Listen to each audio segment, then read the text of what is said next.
बिस्मिल्लाहिर्रहमानिर्रहीम। मैं हकीम ज़मीर हुसैन मलक नूरानिया दवाखाना गुजर खान आपकी खिदमत में हाज़िर हूँ और ज़ियाबितिस शकरी का नुस्खा पेश करने जा रहा हूँ।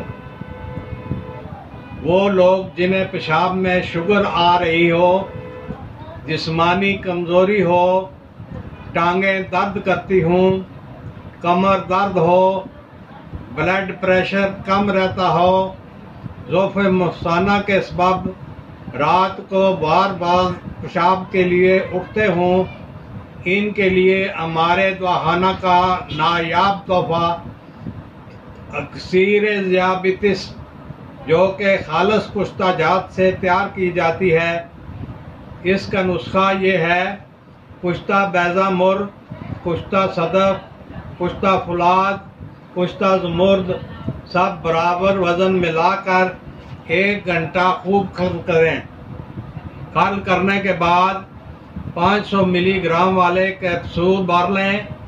सुबह शाम खाली पेट अमरा दूध 1 कैप्सूल इस्तेमाल कराएं। इसके साथ सर्द खुश्क और गर्म खुश्क ग़िज़ाएं इस्तेमाल करवानी हैं। नोट: हमारे दवाखाना पर हर किस्म के खालिस कुश्ता जात मुनासिब कीमत पर दस्तयाब हैं। आप फ़ोन करके पार्सल मंगा सकते हैं।